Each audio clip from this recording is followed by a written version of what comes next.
Your company is on the brink of bankruptcy, and instead of investing in anything that is actually going to benefit the company, they're just putting more money into wealthy people's pockets.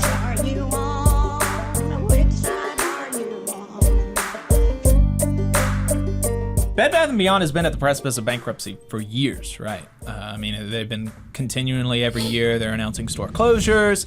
It's been a meme stock lately. Yeah. I don't understand.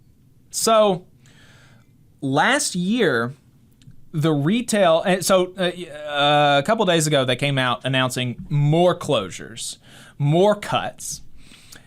Despite this, over the last 3 years, they spent $1 billion on stock buybacks. How do you how do you justify that?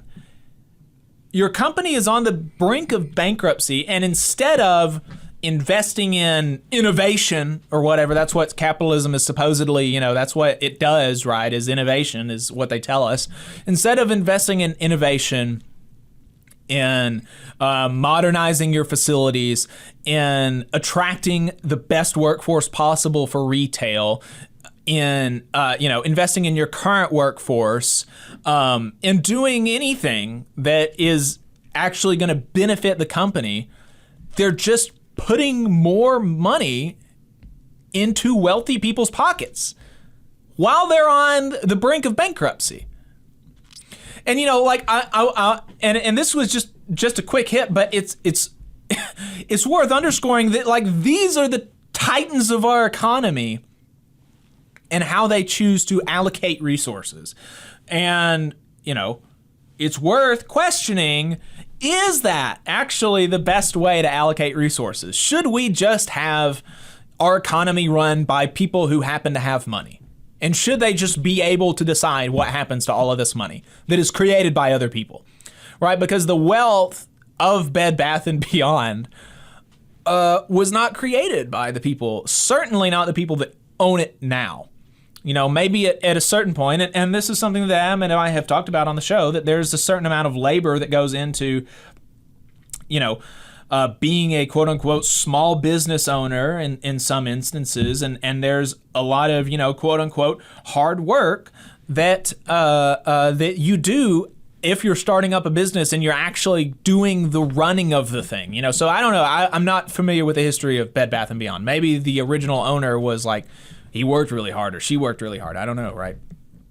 But it's not owned by the original people anymore. And well, they didn't produce the towels and comforters and knickknacks that they sell in the store, nor do they unload them from the trucks, nor do they stock them on the shelves or sell them to the customers. Right. So, all these people that are making these decisions about what to do with the wealth that is created from the enterprise that is Bed Bath & Beyond, are not doing things that is going to be in the best interest of these people, right? Like if the people who work at Bed Bath & Beyond were able to vote about how these resources were allocated, would they allocate these resources better or worse for the enterprise than just donating $1 billion to wealthy people? I think that just regular working people would be able to better distribute the resources than just donating $1 billion to wealthy people. Because it's also, the impact on the community.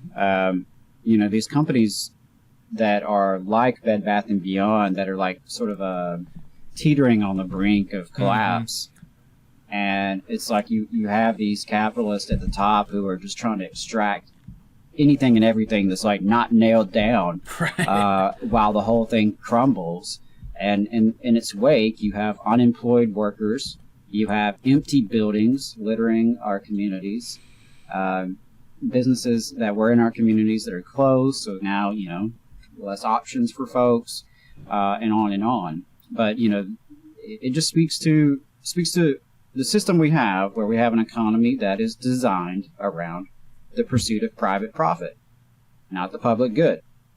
And public costs are often really private costs that have been socialized, right? You have private industry is able to socialize some of the costs and liabilities of their operations, such as, destroying the entire planet, for example.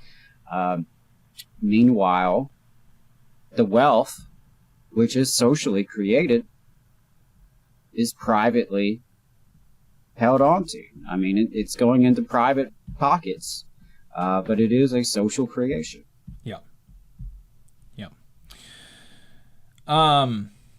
But now, I hope we all remember that, of course, capitalism is so efficient, and capitalists are so smart because they wouldn't be rich if they weren't smart, right? So they must be smart to continue being rich. Right. And there must be no other way. There's no alternative. This is clearly the most rational way to organize a society and an economy. Yes, ensuring that a crappy Bed Bath & Beyond knick-knack store will deliver dividends for a handful of wealthy folks. Yeah, exactly. You just saw a clip from the Valley Labor Report. We are live every Saturday morning from 9:30 a.m. till 12:30 p.m. And we pride ourselves on keeping all of our content free to everybody so that we can talk to as many working folks as possible. If you support the work that we're doing, you think that it's important, you think that it's good, then consider making a monthly contribution to the project, and you can do that on our website, tvlr.fm.